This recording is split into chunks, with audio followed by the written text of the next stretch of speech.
dinidikit sa pader, and then papahian mo sa kambing, pagdadasal mo na hindi malaglag. So, hindi gagana yon, my dudes. Abs. Isa sa pinakamahirap makamit na pangarap ng mga kalalakihang mahilig sa extra rice. At mangilan-ngilan lang sa balat ng Pilipinas ang meron ito. Mga 3 kami. Bukod sa akin, isang artista ang nagmamay-ari nitong maalamat na kalamnan na tinatawag nating abs. At siya'y walang iba kundi si Derek Ramsey. So dahil parehas kaming may abs, nung nabalitaan ko na meron siyang bahay na worth 1 billion pesos, na-curious ako. That is why today ngayong araw, bibisitahin natin ang bahay ni Sir Derek Ramsey upang suriin kung bakit 1 billion pesos daw di umano ang presyo nito.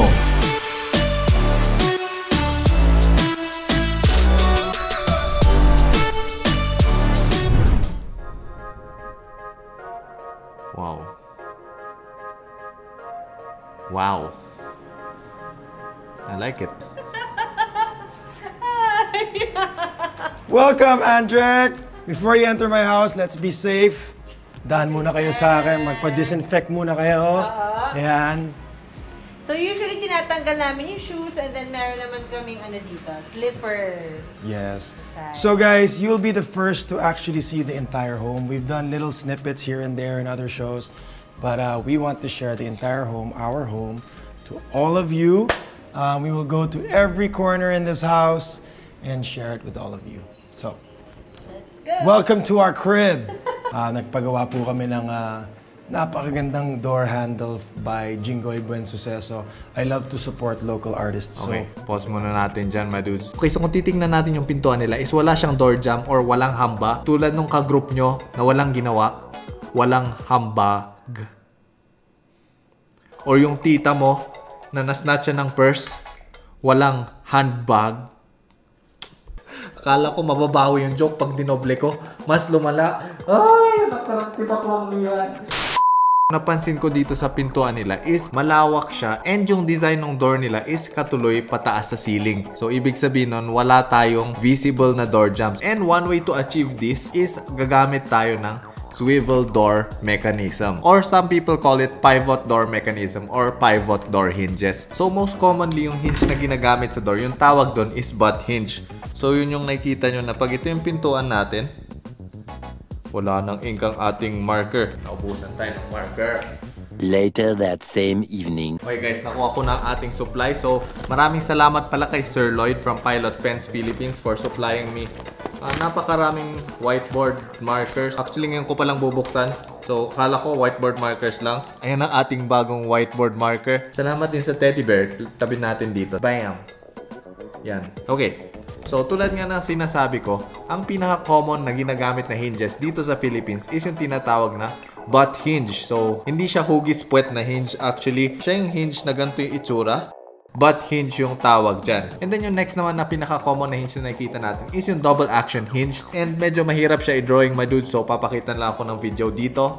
So yan yung double action na hinge. And itong mga double action na hinges is usually ginagamit sa mga double swing doors. Alam niyo yung pintuan na pag tinulak nyo, pag hindi kayo attentive, babalik tas sasampalin kayo sa muka. So yung ganong klaseng pintuan, yun yung double action na hinge. Yung two ways yung swing niya. That is why double action hinge yung tawag doon. And then meron naman tayong tinatawag nating swivel hinges or pivot mechanism hinges. Yun yung usually ginagamit sa mga glass door. So kung nyari meron tayong glass door, yan yung pintuan natin. So yun, magpa-pivot lang siya along this axis. Kaya pivot door hinge. Yung hula ko, yun yung ginamit dito dahil very applicable ang pilot door hinges pag ayaw nyong meron kayong door jamb. Dahil ang kailangan yung supports is from the floor and magmula lang dun sa taas ng pintuan. So pwedeng walang door jamb yan. Okay, balik na tayo sa video. So welcome to our living room. Yan, pagpasok nyo po, you see the pool, you see the lanai, and this is our chill out area. So guys, this is our living room. Mahilig talaga ako sa mga talking pieces, and these are Zaha Hadid couches. Very unique. Okay, pause muna natin dyan, my dudes. So, sa mga hindi nakakilala kay Zaha Hadid, isa siyang architect na sumikat dahil sa paggamit niya ng mga curved forms sa mga buildings na kanyang dinidesign. So, isa sa mga buildings na ito yung favorite ko na building, which is Heydar Aliyev building. So, ito yun. So, ganyan yung mga hilig na design ni architect Zaha Hadid. Okay. Let's get back to the video. One of my favorite investments is this sculpture here by Jingoy Buensuceso. Wow. Pag nakita niyo po yan from the top, mas ma-appreciate nyo. So, Ganda. Okay, so looking at this sculpture, alam ko na kung bakit umabot ng 1 billion pesos itong bahay ni Sir Derek Ramsey. Itong sculpture na to, kung paano ito ginawa is meron silang Ferrari na mamahalin worth at least 200 million pesos. So yung Ferrari na yun, pinatakbo ng mabilis, then ipinabangga sa pader, then afterwards, ganyan na yung kinalabasan. So easily 200 million pesos yung nagastos dyan sa art. Di totoo yun, Madus. Balik na tayo sa video. so diretso tayo sa dining where great conversations with friends and family happens over dinner or lunch. It's a big table so that more people can actually Nice. sit down and enjoy. Yung upuan niya parang Alam ko kung bakit gusto mo kasi nga parang heels. Diba? Tapos pati yung ilalim maganda nga yung dining table nila. malandi din. Yeah. Actually, ang tawag dyan sa chair na yan is the stiletto. Kasi nga, para siyang heels ng Saglit, high pause heel muna shoes. natin dyan, my dudes. So, meron akong napansin sa background nila Sir Derek and Ma'am Andrea. So, kung titignan natin maigi yung mga poste na mukhang meron siyang wood slats na cladding, sa loob nito, or rather, sa likod nitong wood slats na cladding, is makikita natin yung air conditioning unit nila Sir Derek Ramsey. So, ayan. And then, kung i-rewind natin dun sa may open below area, kita rin yung aircon. So, isa tong napaka big brain move by the designer or the architect of their house na itago ito dahil kung hindi nga naman tinago yan is mafe-feel nyo na nasa Jollibee kayo or nasa Chowking. Kukopyahin ko na to sa mga future projects ko. Hindi ko kukopyahin na saktong-sakto, you know. Mai-inspire lang ako, which is like a better word for kinopya. Mai-inspire. Master ng palusot. This is our ref. Ano ba laman ng ref? Built-in Ito na. ref. Taho. May konting vegetables naman po for May healthy ano living. naman. May palabo, ganyan. May palabok.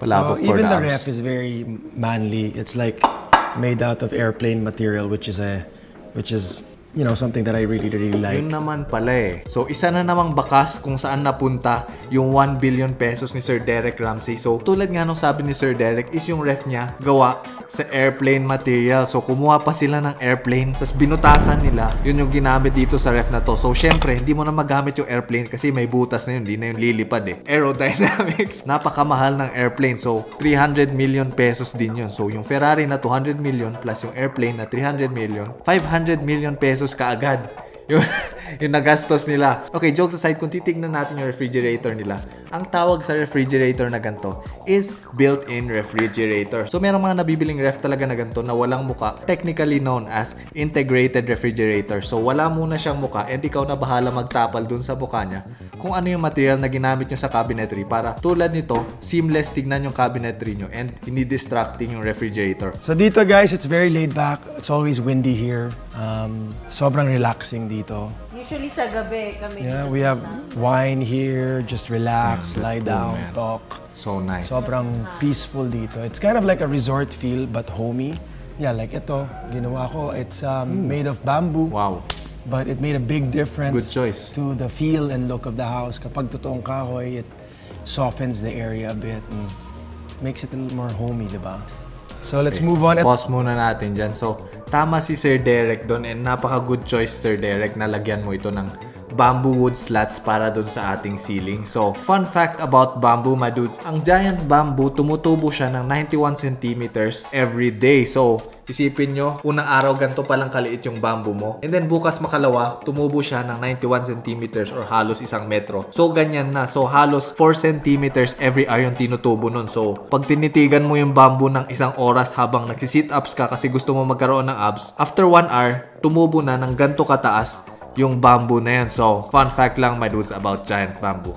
Also napansin ko dito sa likod ni Sir Derek is meron siyang Golden Buddha. Ang tawag sa mga mancha ng ginto or kahit ano pang precious metals ay patina. So, hindi kinakalawang ang gold. Nagpapatina lang ito. Anyway, itong Buddha na to, feeling ko 50 million pesos ang halaga nito. So, dagdagan natin yung 500 million pesos na kinompute natin kanina. 550 million pesos na itong bahay ni Sir Derek. Ito, kakarating lang nito, so wala pa kaming chairs to match the table. Naghahanap pa kami. We're taking our time. Kasi napakaganda ng table na to. Ooh. One of my favorite pieces. Isang buong bato. Wow. 10 tao ang nagpasok ng table na to. Including me, ha? Grabe. Kasama po ako dun sa 10 taong nagbuhat. So, Okay, pause muna natin dito, my dude. So, hindi ko sure kung alabaster marble ba ito. Pero ang alabaster marble or ang alabaster stone is isa siyang stone na transparent. Pero dahil nga worth 1 billion pesos itong bahay ni Sir Derek Ramsey, feeling ko hindi alabaster marble ito. Ito ay shell ng pinakamalaking oyster sa buong mundo. So, mamahalin yun. Siguro sabihin natin mga 100 million pesos yung shell ng oyster na yun. So, naka 650 million pesos na tayo for Sir Derek Ramsey's house. binaliktad po namin yung bahay, the entertaining. Most of the entertaining will be done upstairs for friends. This area here is for family. But kunyari, imbita kami ng mga kaibigan, doon namin gagawin yung entertaining sa taas. Okay, so bakit sinabi ni Sir Derek na nabaliktad ang kanilang areas? So usually, pag nagpaplano ka ng isang residential na bahay, sabihin natin, ito yung buong bahay, tapos dito yung entrance natin. So yung first area na pagpapasok ka ng bahay, first area na yun is usually yung tinatawag nating public area or public zone. So yung mga public zones natin is usually yung mga reception area, foyer, entertainment area, kung saan iniimbitahan nyo yung mga friends nyo pero hindi sila ganun ka-close tulad ng mga relatives nyo. So dun lang yon sa public zone. And then, after ng public zone, meron tayong tinatawag nating semi-public zone. Diyan usually nakalocate ang ating kitchen, dining area. So kung medyo close na kayo sa mga friends nyo, may invite nyo na sila dun sa kitchen, sa dining areas. And then meron naman na tayong tinatawag natin na private zone or private areas. So yung private zones is yung bedrooms nyo, yung family room nyo na kahit makalat, okay lang kasi hindi nyo naman papapasukin doon yung inyong mga friends at hindi nila kayo i-judge for being very makalat. And then lastly, meron tayo yung tinatawag nating utility zones kung saan doon nakahouse ang ating house help or ang ating drivers. So usually, dito naka-attach yun sa ating mga semi-public zones. And then, usually, dyan sa utility zones, nandun ang ating garage or parking area natin. So, yun yung general na layout ng isang residential na bahay. Balik na tayo, my dudes. May edad na po yung parents namin. Meron kaming elevator to bring them up. Ito hindi pa gumagana kasi wala pa kaming transformer. So, hindi iniisipan ko pa kung anong balot ang gagawin namin dito. Ipa-foil ko po yan. I think ima-match ko dito sa marble na to. And we have our powder. Na-confirm na hinala ko na marble ang kanilang walls. So kung di ako nagkakamali, yung tawag sa marble na to ay Sahara Noir Marble or meron din kamukha nito na tinatawag nating Taurus Marble. Pero feeling ko Sahara Noir Marble yan kasi medyo mas mahirap sabihin and nabulol yung tangko. So, sign yun na mas social yung marble na yun pag nabulol kayo. Anyway, ang mga ganito kalalaking marble slab ay hindi lang basta-basta pinapahiran ng glue sa likod, dinidikit sa pader, and then papahian mo sa kambing, pagdadasal mo na hindi malaglag. So, hindi gagana yun, my dudes. Malalaglag at malalaglag yan pag nagkaroon ng earthquake. So, one way para securely maikabit nyo ang marble sa pader is gagamit kayo ng tinatawag nating stone clip. So, ang stone clip ay medyo mahirap i-drawing kaya ito muna ang picture niya. So, ayan ang stone clip. And the way a stone clip works is, halimbawa, ito yung section ng ating marble. Ito yung tuktok ng marble. Meron siya usually na gilit na ganyan sa taas. And then, pag ganon, pababa na yung marble na yan, diretso hanggang sa sahig natin. And then, yung stone clip natin is susuot siya dito. And then, meron tayong screw or usually expansion bolt ito na ifa-fasten natin dun sa ating pader. So, ito yung ating pader. Ayan. And then, itong screw na to is adjustable para may usog nyo paharap or palikod itong marble kung gano'n nyo kalayo sa wall siya gusto.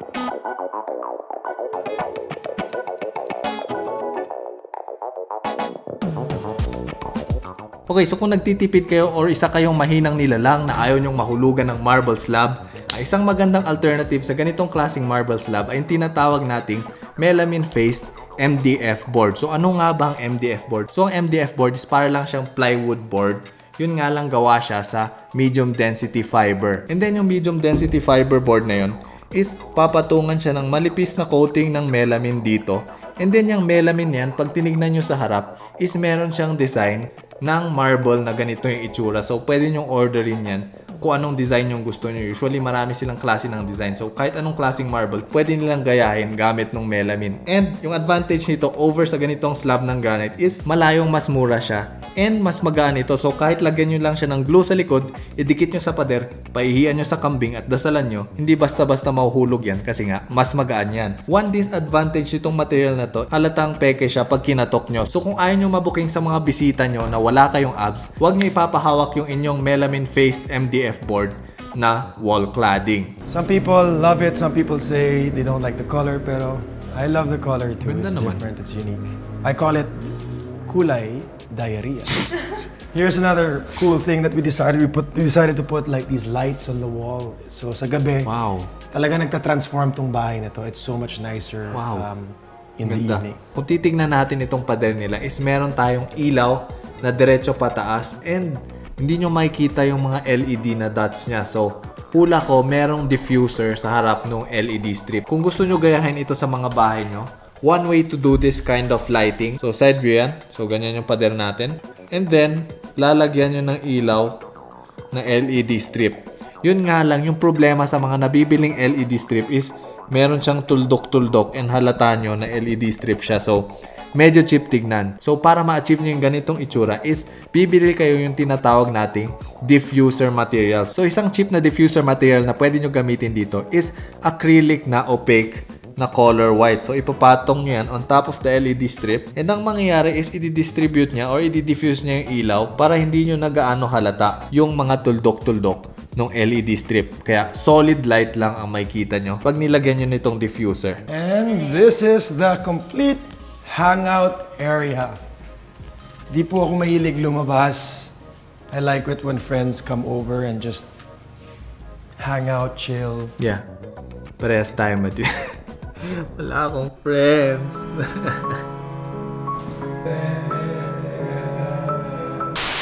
Tapos itong area na to, napakalaki ng area na to. Sayang, so we really want to do something to it. And medyo stiff siya tignan ngayon kasi semento at glass. So ang plan here is, kanina nga sinukat na nila yung area. Lalagay kami ng real grass dito. And then, And the garden, and the farm. the farm. For her. Yeah. So ito po lahat to magiging grass. So pwede kami mag-pot-pot. Pero ngayon ginagamit pa as sampayan. Ito na ang main sampayan. Yeah. But you'll see this transform, guys. We'll do another vlog where this area, dito ko sinurprise si Andrea nung Okay. galing. So tulad nga ng sabi ni Sir Derek is balak nilang i-convert ito sa real grass. So kung balak nyo madudes na magpa-convert ng mga slab nyo or ng mga deck nyo into a roof garden, marami kayong kailangan i-consider. Pero isa sa mga pinaka-importanting dapat nyo i-consider is yung waterproofing ng inyong deck. Dahil dapat super watertight ito. Kasi once na nailapag nyo na ang inyong real grass or ang inyong roof garden at nag-leak yun, mahirapan na kayo hanapin kung saan yung leak. Kailangan nyo baklasin ulit lahat nun. So usually ang roof garden comprises of 7 to 8 layers. Pero 7 layers, medyo safe na kayo doon. So yun yung ating 7 to 8 layer na roof garden. So guys, come. Tama na. Ito po yung kwarto ni Mr. Muscles. Mr. Ito si Tootsie. Come here, Tootsie. That's it, Tyson. Come on. Ano ba si Good. Mr. Muscles? Okay. Ang cute ni Mr. Muscles. This is the car I bought for my son. It's a Jimny. Pero kinonvert namin, ginawa namin to look like a Defender. I'm half English, so I love English cars. That's the car of my Pause son. muna natin dito, my dudes. Okay. So, meron akong dalawang bagay na napapansin dito. One is napakaganda ng garahe ni Sir Derek. So, underground garage siya dahil dito merong ramp dun sa gilid and aakyat siya. So, one advantage ng underground garage is space saving na siya. So, hindi siya kakain ng ganong karaming area dun sa lote nyo dahil nasa ilalim siya ng inyong main house or ng house structure nyo. Pangalawang bagay na napansin ko sa likod ni Sir Derek is kung di ako nagkakamali, isa itong Ferrari. So, ako rin, meron akong dalawang Ferrari. Papabangga ko rin yung isa, tapos papagawa kong artwork. Paano mo naman i-drive yung dalawang Ferrari ng sabay? Wala akong pake kahit gaano karami ang abs mo. Hindi mo kaya mag-drive ng dalawang Ferrari na sabay. Naligaw na yung train of thought ko, my dudes. Anyway, balik tayo dun sa itsura ng garahe nila. So, kung titignan natin yung architectural style ng garage ni Sir Derek, kung saan bare concrete lang siya and walang pintura, ang tawag dyan is brutalist architecture. From the French term, béton brut, which means raw concrete. So yun, another French term na pwede nyong ipang-impress sa nanay ng nililigawan nyo. So kung pumunta yung girlfriend ng nanay nyo dun sa bahay nyo at meron kayong pader na hindi napaintan, sabihin nyo, do not worry, mother-in-law. That is brutalist architecture. From the French term, béton brut, meaning raw concrete. Lagyan pa ng accent, bumadoy tuloy. Huwag nyo lagyan ng accent, my dudes. Anyway, dyan ko na rin tatapusin ang ating video, my dudes. So, kung gusto nyo panoorin yung buong house tour ni Sir Derek and ni Ma'am Andrea, Ilalagay ko yung link sa video nila sa description down below. Also, kung babalikan natin yung computation natin para sa buong cost ng bahay nila, 650 million pa lang. Pero pag sinama nyo na yung kanilang lote and yung mismong bahay na structure, feeling ko mga 350 million na itong bahay na to dahil nakalocate ito sa isa sa mga prime spots dito sa Manila. So, mamahalin ang mga lote dyan dahil puro mayayaman lang tumitira dyan and puro may abs lang. And with that being said, dito ko natatapusin ang ating video, my dudes. So, kung di pa kayo nakasubscribe, ano pang ginagawa nyo? Mag-sit-ups kayo at pindutin nyo yung subscribe button para magkaroon kayo ng abs. At pa-people's elbow na rin yung notification bell kung ayaw nyong maihan kayo ng kambing. Hanggang sa susunod na kabanata, mga bata, a flying peace!